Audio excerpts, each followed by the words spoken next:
that, because when your child listens to that, the child feels rejected. Don't allow your child to go through rejection. Accept your husband, accept your wife, even though she fell pregnant.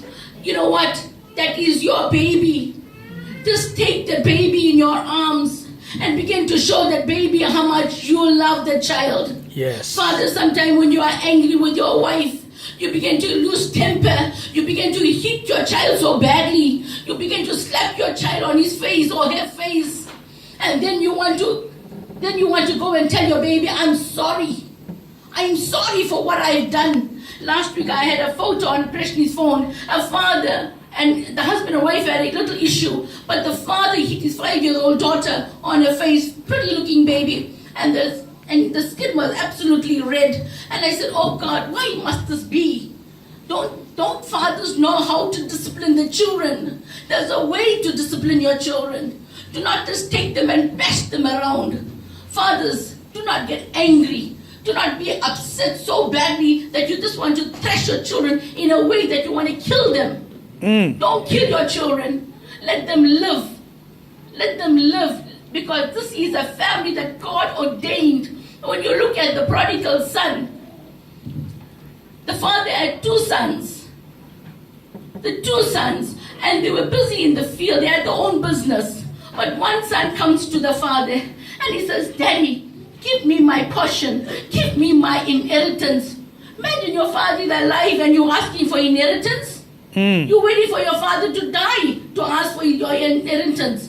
No, you must wait your turn. But the father did not say anything. He made equal share for both the sons. And when the son went away, he used all his money on wildlife, prostitution, alcohol, drugs, whatever, you name it. He blew all his money. In the end, he had nothing to eat. He was working in the pig's pen. But then he realized when he came into his senses, my father's servants have so much to eat. They have shelter. I have nothing.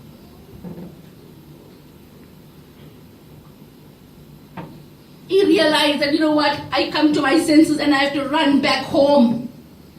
Run back home. But I'm sure that father did not lose hope on his son, that even though he went away, his father must have never slept well during the night. Maybe wondering, where is my son? What is he doing? What is he doing with all the stuff that I gave him? Did he really go and blow it up? Or is he taking care of himself? But I'm sure, when you are the servant of God, when you are the high priest of your home, God speaks to you. And the father must have prayed for his son. And then one day he heard his son is coming back. And from a distance, and he can see his son. And his father left everything and he ran towards his son. And he threw his arms around him. Never shouted at him, never taking the bush knife and hit him, or take a shambak and slashed him, or or told him something that was nasty. What the father said, come. He opened his arms out to his son, and he said to his servants, you know what? I need the ring to put on his finger. I need a ring to put on his finger. I need the sandals for his feet. I need the rope.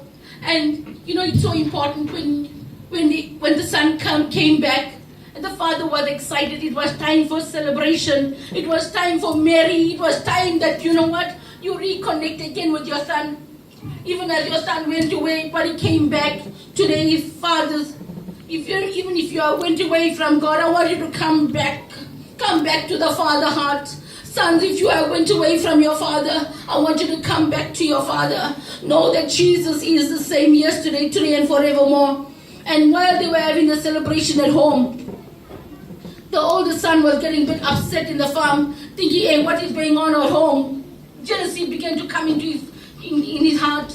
And he says, what is going on at home? There's so much of music there. There's dance over there. And this party is going on.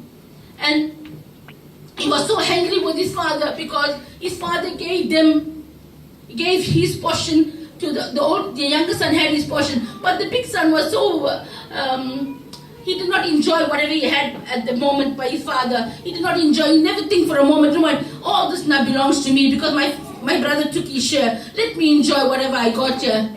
He was busy working and he just thought to himself, you know what, don't worry. It's a nice son. Imagine being so nasty, being so cruel. You learn to forgive. You must learn to forgive your loved ones. Even if they run away from you, bring them back to the fold. Bring them back home and let's celebrate with them. Enjoy them because of who they are. And know that God will make a way for you. And when they begin to have that party, and the father and the son that came back, he said, Father, I am not worthy to be your son anymore. I just want to be one of your servants. No, but you know what? God made you fathers to be that son for him.